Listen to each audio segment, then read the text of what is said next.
Helia is an aspiring visual anthropologist who describes her life goal as provoking discourse and dialogue on pressing social issues inside and outside academia.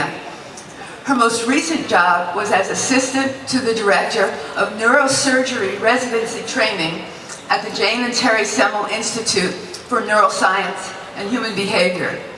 Her current project is a documentary on transvestite communities in Southern California, communities that bend conventional frameworks for gender, sexuality, and identity, and the devastating effects of social stigma on lesbian, gay, bisexual, and transgendered youth. Let's welcome Helia.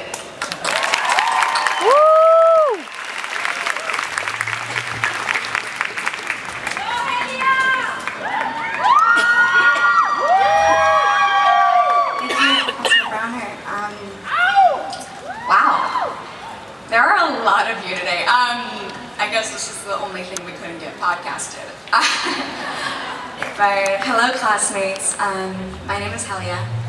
And before we get the little pieces of paper we've been losing our sleep and sanity over for the past 4 years, there's one thing I wanted to articulate to this class.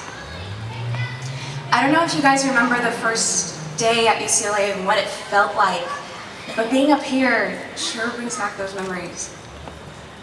I was so overwhelmed and thrilled, much like now, by the fact that I was going to be learning amongst some of the brightest minds in the country. And yeah, they paid me to say that, but that doesn't make it any less true. But I was selected into a major I felt I was good at, and I was genuinely curious about, although, admittedly at the time, I was clueless as to how I'd professionally pursue anthropology in the future.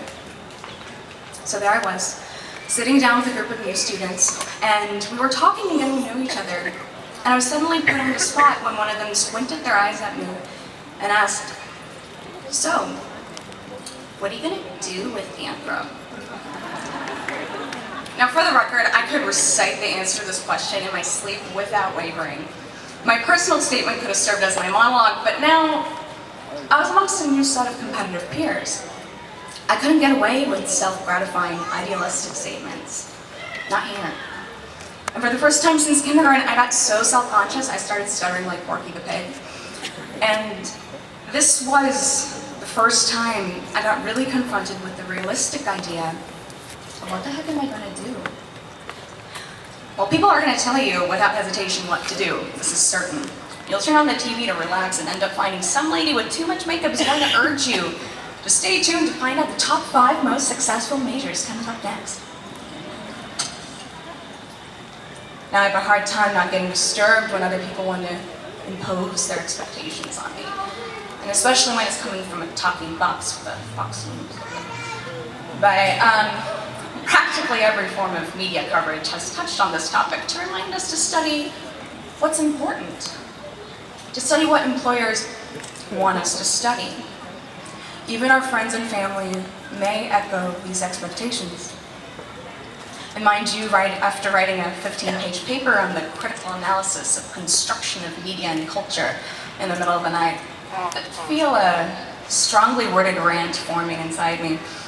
Seeing a news story like that would make anyone want to punt their laptop out of the closest window or throw their graduation cake at the TV. Hearing things like the liberal arts don't have a place in the job market should make us mad. After all, we've had the privilege to be students of the movers and shakers of anthropology. Our professors are the very people, our professors are the very people who have influenced and shaped the course of this discipline. My point is, it's a crippling fallacy to think that one discipline is more or less important than another.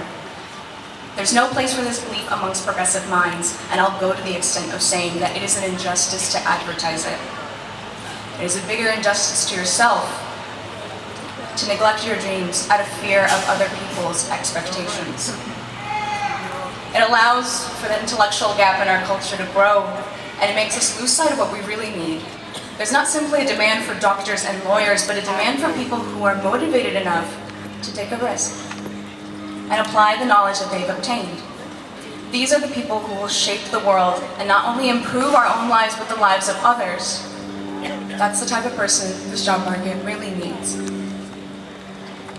We've learned and invested too much to subject ourselves to everyone else's expectations. I didn't study witchcraft in Allen physics class, analyze the ultimate causation for evolutionary sexual behavior in Fessler's class, or be challenged to think like a criminal in Branningham's class, just to subject myself to other people's expectations.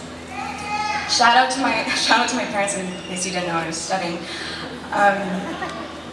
But I've seen too many of my peers talk about all the cool and unique things they wanted to accomplish after they graduated. I was, and I still am, watching them with pure enthusiasm for what they do because they inspire me to take a risk.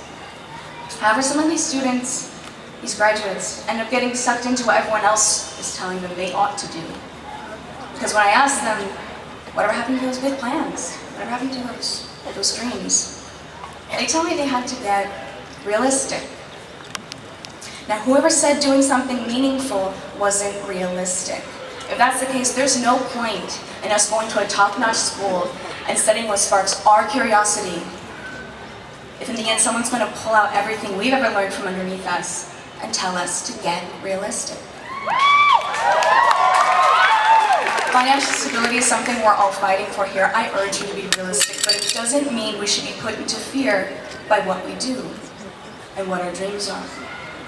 If any of you have attended Professor Ortner's lectures, the following word choice may sound hauntingly familiar. We must transcend the pressures of these hegemonic cultural expectations. Yeah. With our education, we have the intellectual power and resources to become active agents of change. Many of us have been losing sleep over the cliché graduation question, what's next? Truth is, a lot of us are going to feel the pressure to abandon our dreams we worked so hard to grow and develop here and succumb to the safe route. And I've confirmed with graduates in the field of the real world, and the safe route doesn't exist. The only thing we can really count on is the fact that our dreams are valid. We just need to find a place for them. And the idea is not to be simply employed, but rather employ our passions, and that's the key difference between a job and a career, isn't it? And after the ceremony, especially after the following week of celebrations, you guys are probably not going to remember a thing that was said up here. But I hope that as you walk away from this campus, you can look back and at least remember feeling empowered. And I hope that feeling never goes away. I'm in no position to preach to anyone here what to do, what to believe, or how to live. But I am up here to dare this class, to take a risk, and believe in what you want to do because no one else is going to unless you do. I'm sure your celebrations tonight, people are going to ask you over and over again. So, what are you going to do with Anthro?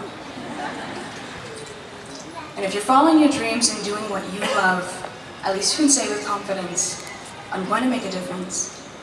Congratulations, class of 2013.